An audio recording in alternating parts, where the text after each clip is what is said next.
Hi everyone, and welcome to the instructional video for the Synthes Multiloc humeral nail.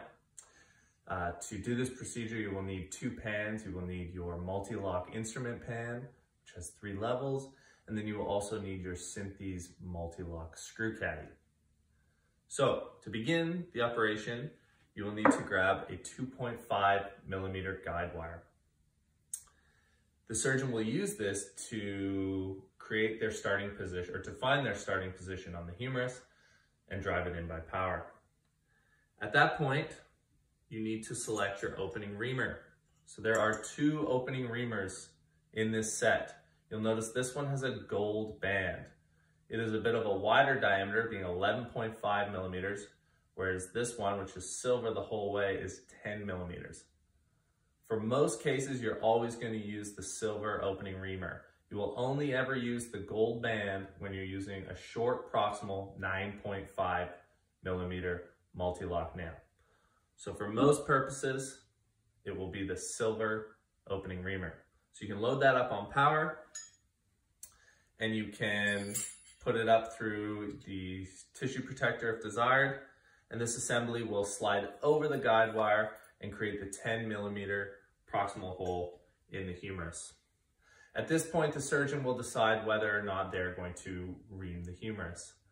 If you are going to ream, you need to open up a Synthes 2.5 millimeter ball tip guide wire, which can be found on the side of your TFNA implant cart, and your Synthes flexible reamer set.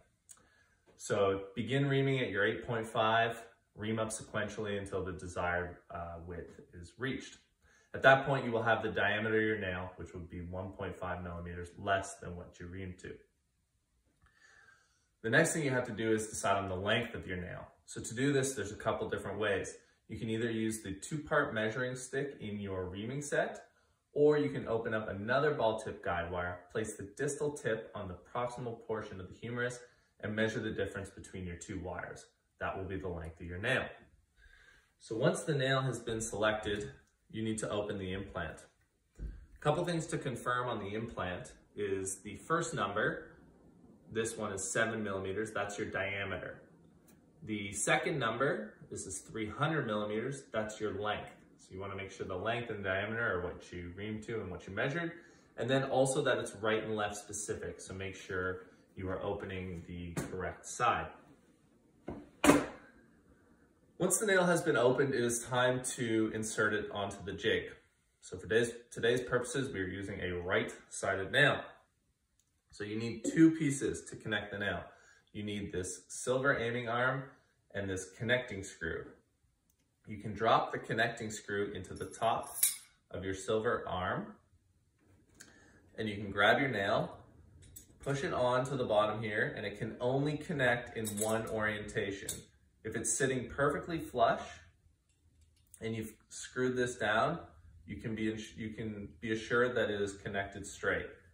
If you notice a gap between the silver and the blue, it is probably has been connected incorrectly.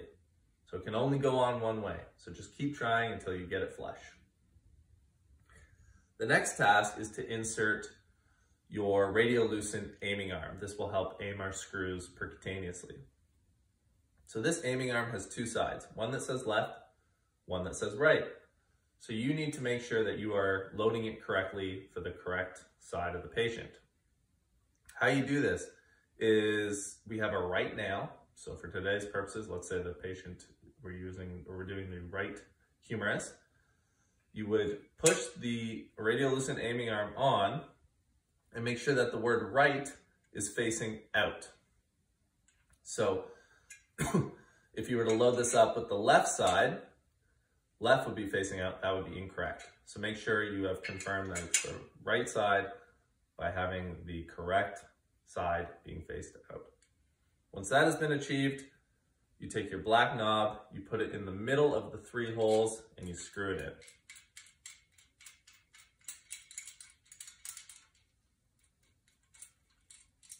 Make sure that's nice and tight. Your nail is now assembled to the jig. Some additional things you can do is if you are looking to fire in an A to P screw, you can add an additional aiming arm to this jig. So again, if we were doing the right side, the word right would be facing towards the surgeon. You would connect the black aiming arm as such, and you would connect the little knob at the top here.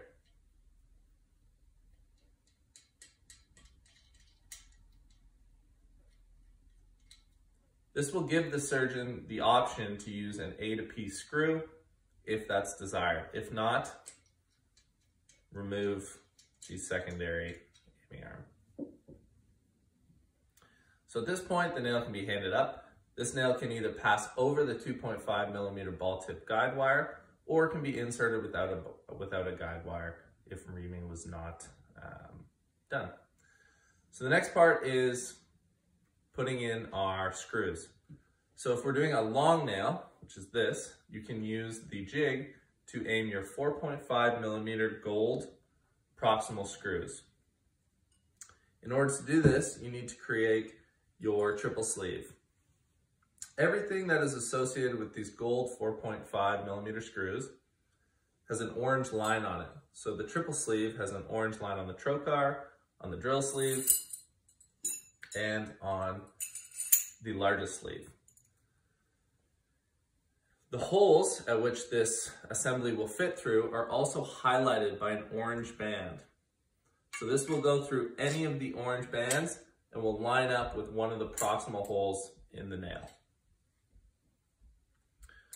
You will then remove your trocar and you will insert your drill bit. This is a 3.8mm drill bit, also has an orange band.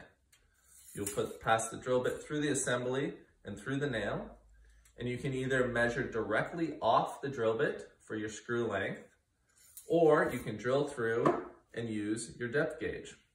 Now the depth gauge also has orange on both the outer sleeve and the inner sleeve. It is 2 pieces, so you will have to assemble that. This can be passed through the 3rd sleeve and used to measure screw length. Once the length of the screw has been selected, it is time to load the screw. So you will grab your screw caddy, which looks like this. You have your gold 4.5mm screws. These are proximal and go with your orange assembly instruments. And then you have your blue 4.0mm locking screws. These go with your blue instruments, as we will demonstrate later. Now to load these screws, you need your screwdriver. So for the proximal 4.5mm screws, it is the brown handle and it's got this long inner lumen. So you must insert the inner lumen in the brown handle. Leave it a couple inches proud. These are expansion head screws, which means to load, you have to press it into the screw, hear a click,